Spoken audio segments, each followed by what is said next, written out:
Let's go! Right. Let's go! Right, good morning, Stu. How are we doing? All right, mate. So we just finished Saturday morning Astrotough session. Yep.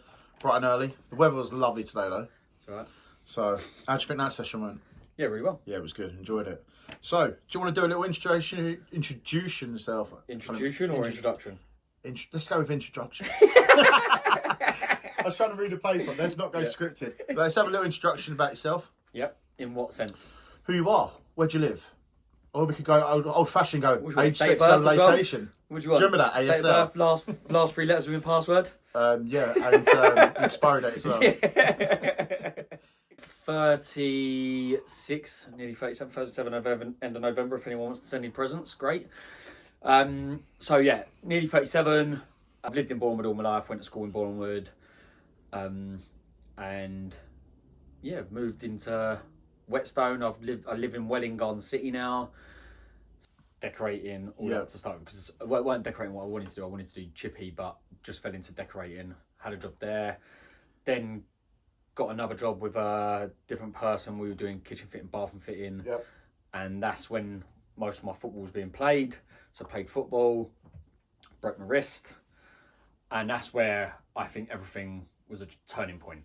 So I broke my wrist really badly, and it was off the ball incident as well, wasn't it? So it wasn't actually like in the game. It was. Yeah, like it was. No, it was in the game. So basically, the defender was shielding the ball out, and he was shielding it out for a corner, and I nipped around him and kicked the ball against him. So we got. He was shielding it out for a goal kick. Yeah. And I managed to get a corner, so I managed to kick the ball against him. But because I was off balance, it just gave me a little nudge. Didn't mean anything by it. It's just, defending, and hit the advertising board in front. Did you ever speak to that player again, by the way? No, I don't even know who done it. Oh, really? Yep. That's mad. Broke the wrist, but we actually scored from that corner. Nice. That's always good. There we go. I think it's on. It might be on video, I think it is on video. We're going to search that There's later. a video somewhere. We're going to find it and we're There's going a to post video it. somewhere where he scores and you see me down the bottom, just like this. I'm pretty sure there is a video somewhere. So yeah, that was a massive turning point. So I had to have like 4 operations. I might have even been 5, I can't remember. Fixing the wrist, so I was like, couldn't do any building, couldn't do any of my normal job. So I got a job with my dad, S&B commercials, doing the driving. Yep. That's what you were saying about. So I got the driving, and that was the worst time of my life. I'm not gonna lie, it was horrendous. Didn't like it, I hated it. Absolutely hated it. Just going into work, not really doing anything. Yeah. It was boring. So I hated it. Then my wrist started to get better. And I remember I went back to building. I tried doing some tiling, and I had to turn off some water in a kitchen. And because of where the units were on a corner, I tried to turn my hand and I couldn't get it. I couldn't go with my left because the unit's there. Yeah. So you had to go in right-handed, and I couldn't bend my wrist. Wow.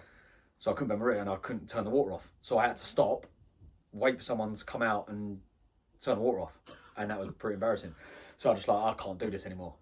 And then Rob said, well, why don't you do a PT course? So did a PT course while I had 6 weeks.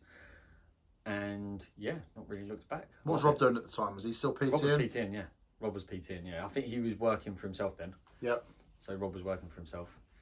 But to be honest, you wasn't at David Lloyd that long, was you? 2 years? Yeah, 2 years. Yeah, just get my clientele up. The clientele was busy, Yeah, wasn't it? yeah. So you got to do what you got to do.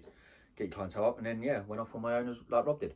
I think you left David Lloyd, had a little bit of travelling time, and then come back to it and went straight into it, didn't you? I think, we only went away for a little bit. Me and Kath went So to 3 weeks, South Africa, New wasn't Zealand, it? New Zealand, that was the one. So let's talk Astrotough. When did the idea first come? Obviously, everyone knows you went into it with your older brother Rob. Like that. So what was the idea with Astrotough? So I can't remember what we were doing. I don't know if we were at home or where. I can't remember where. And we said about how we missed the banter at football, like the changing room banter. Like when you're in the changing room, everyone's having a laugh and a joke. Music's pumping. Yeah, sort of thing like that. And we missed just like being around a football atmosphere. So me and Rob were like, well, why don't we start a fitness group where it's that sort of togetherness? So it's always the same people. They turn each time it's the same people. Yeah. So you're always coming in, you know who's going to be there, and we all have a laugh and a joke. So yeah, that's it. It was born. Was it nervy going for it? Yeah, like anything really, it's unknown, isn't it? Yeah. So yeah, it is a little bit. Right, what would be your standout highs from Astrotough? Standout highs. Let's talk from your personal high, something that stands out that you go, wow, that was good, or it could be someone's like, I don't obviously want you to a session. It would be more like a night out. Yeah, a night out. Do the nights I out, don't obviously want you to pick one single person out and go right that, because obviously I know you praise everyone that comes, or it can be a single person. You go, wow, look at the leaps and bounds they've come. I mean, you don't have to choose that if you don't want to. Don't want to. Well, there's loads to choose from. Yeah, but you'd pick out the fair few that would, like, obviously if you go on the website you can see some of the before and afters. Yeah. But there's Sam, Andrea, they've all done amazing. There was Chris Moore who done it. He done it in 6 weeks. Yeah. Trig, so Dan. I remember Chris. He was keeping up with Rob on some of the bleep tests, and it was like, wow. And I was like, I've only been there 6 weeks. Yeah, Dan Byfield, he done really well 6 weeks again. He done that 6 week challenge and he's smashing it. Ginge as well. That's the difference with Ginge. Say Ginge. That's the last one I was going to say. Since I've done my knee and I come back as well. Ginge at the moment. So Dan Holland, unreal. Yeah, smashing it. He's even wearing a weight vest now. Would you say, like with COVID, there was only 6 people at a time at one point. Yeah. So then we couldn't do it. Yeah. And then it was a maximum of 30, I think it was. So we had to get like registers and stuff. So how did you find that from going from a hands-on that trainer was hard. Because you've done the online videos. How many we've times done the online sessions, so 6 sessions a week. Yeah. And we just did it online instead, so everyone was still turning up online, and we added little bits instead. So we done the stair challenge, and we just, I suppose we had to do it as we went, really, because it was just so unknown. We didn't know how long it was going to be for. So yeah, we just done the best we could with it. I did that first session back felt after unreal. Lockdown. Yeah, unreal. But it was very different still, because you still had to have 30 people wiping down all the equipment. For someone else outside of them that's in that situation, what would you say to them if they were nervous about coming down, not knowing anyone, and the fear factor of group training? So the group training is very different to a normal group training. Everyone supports everyone. It's all you can do is what you can. And a lot of people say, I'm going to be too unfit to start. It's going to be too hard for me. It's always going to be hard, because you're never going to be ready or prepped for what you're going to be doing. So best thing to do is just start. Yeah. People are encouraging, and all you can do is what you can. If you need to stop, you need to stop. Just build it up.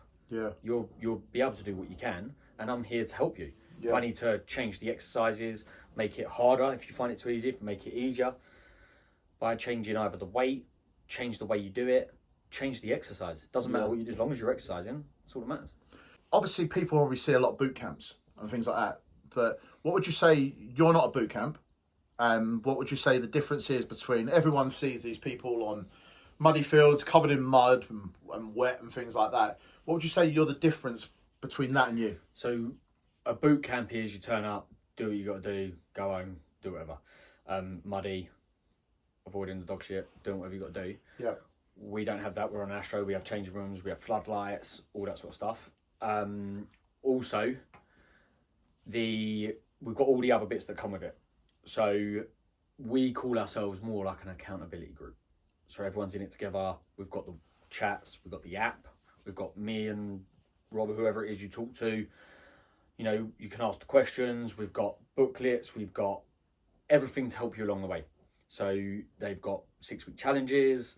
You know, there's more to it. So there's the app. It has recipes, home workouts, videos. So there's videos of cooking on the stuff like that? There's videos of what to cook and whatever. There's, you know, how to calculate calories, how to do everything.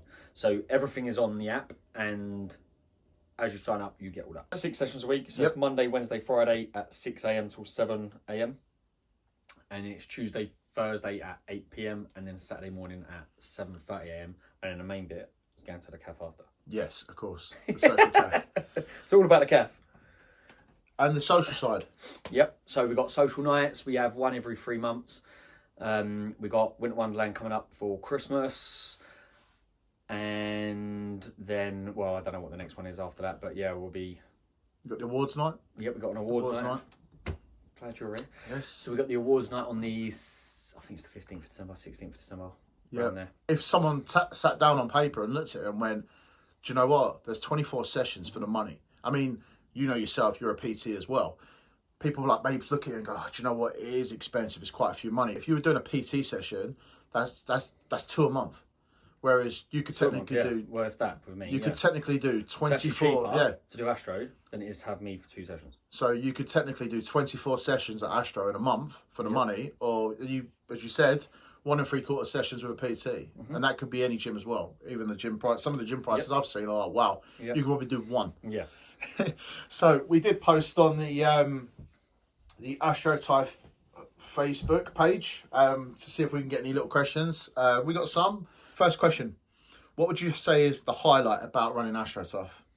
Seeing everyone, being there, being around. Like they said about the football type changing room thing. When as soon as you're there, everyone's there. Everyone's like everyone hugs. Everyone's together. We have like.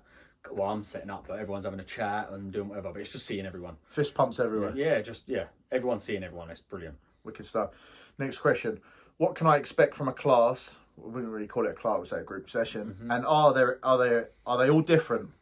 And what is the ratio of strength and cardio? Okay, so every session is different. Yeah. I don't think we've ever repeated a session other than it was a fitness test, but that was only for the first half. So that always the second bit would always be different anyway. Yeah. So we've never repeated a session. So the strength to cardio ratio is that's a tough one. It depends because it depends on what you're doing that week. So because I write the sessions, I might do strength on certain days where there's no running, and then there might be cardio, and then I might do accelerated cardio where it's strength with cardio.